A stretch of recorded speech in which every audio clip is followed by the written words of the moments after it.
Hello అండి అందరికీ, welcome to Sam vlogs and cooking. ఈరోజు నేను మీకు చూపించబోయే రెసిపీ క్యాలీఫ్లవర్ ఎగ్ కర్రీ అండి. ఈ క్యాలీఫ్లవర్ ఎగ్ కాంబినేషన్ అనేది అద్దరిపోతుంది. ఇది రైస్లోకే కాదు, రోటీలోకి కానీ, పరోటాలోకి కానీ చాలా టేస్టీగా ఉంటుంది. పెద్దలకే కాదు, పిల్లలకి కూడా ఈ కర్రీ చాలా నచ్చుతుంది. లేట్ చేయకుండా రెసిపీలోకి వెళ్ళిపోదాం పదండి. ముందుగా ఒక బౌల్లోకి హాట్ వాటర్ పోసుకొని క్యాలీఫ్లవర్ 450 గ్రామ్స్ తీసుకున్నానండి నేను. ఇవి చిన్న చిన్న పీసెస్గా చేసుకొని ఒక స్పూన్ సాల్ట్ కూడా వేసుకొని ఒకసారి కలదిప్పి ఒక హాఫ్ అన్ అవర్ పాటు పక్కన ఉంచుకోండి.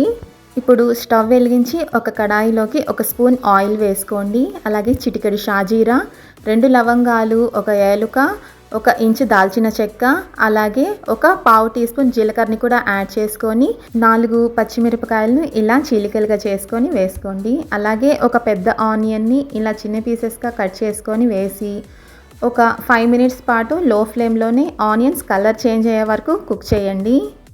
ఇలా ఆనియన్స్ వేగిన తర్వాత ఒక హాఫ్ టీ స్పూన్ ఫ్రెష్ అల్లం వెల్లుల్లి పేస్ట్ని కూడా యాడ్ చేసుకొని ఈ అల్లం వెల్లుల్లి పేస్ట్ పచ్చివాసన పోయే వరకు ఒక 2 to 3 మినిట్స్ ఫ్రై చేయండి. ఇప్పుడు ఒక టమాటాని చిన్న పీసెస్గా కట్ చేసి వేసుకొని టమాటా కొంచెం మగ్గే వరకు లో ఫ్లేమ్లో కుక్ చేయండి. ఇవి అడుగంటకుండా మధ్య మధ్యలో కలతిప్పుతూ ఉండండి.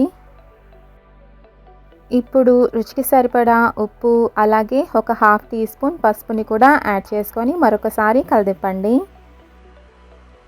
ఇవి బాగా వేగిన తర్వాత ఆయిల్ ఇలా రిలీజ్ అవుతుంది కదా, అప్పుడు మనం సోక్ చేసుకున్న క్యాలీఫ్లవర్ పీసెస్ని కూడా వాటర్ డ్రైన్ చేసి వేసుకోండి. ఇలా క్యాలీఫ్లవర్ని కూడా వేసుకున్న తర్వాత ఒకసారి కలతిప్పి మూత పెట్టి 5 నుండి 10 నిమిషాలు లో ఫ్లేమ్లో ఉడకనివ్వండి. 5 నిమిషాల తర్వాత ఒక హాఫ్ కప్ వాటర్ని యాడ్ చేసుకోండి. దీనిని మూత పెట్టి మరొక 5 నిమిషాలు లో ఫ్లేమ్లో మగ్గించండి. ఈ లోపల ఒక 3 to 4 ఎగ్స్ని బాయిల్ చేసుకొని పక్కన పెట్టుకొని ఉంచుకోండి. క్యాలీఫ్లవర్ ఉడికిన తర్వాత ఒక హాఫ్ టీ స్పూన్ కారంని కూడా యాడ్ చేసుకొని ఒకసారి కలదిప్పి మరొక 2 నిమిషాలు మగ్గనివ్వండి.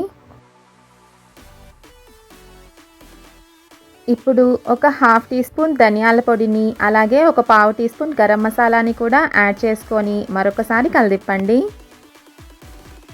ఇప్పుడు ముందుగా బాయిల్ చేసుకున్న ఎగ్స్ని ఇలా హాఫ్కి కట్ చేసుకొని యాడ్ చేసుకొని మూత పెట్టి మరొక 5 నిమిషాలు మగ్గించండి.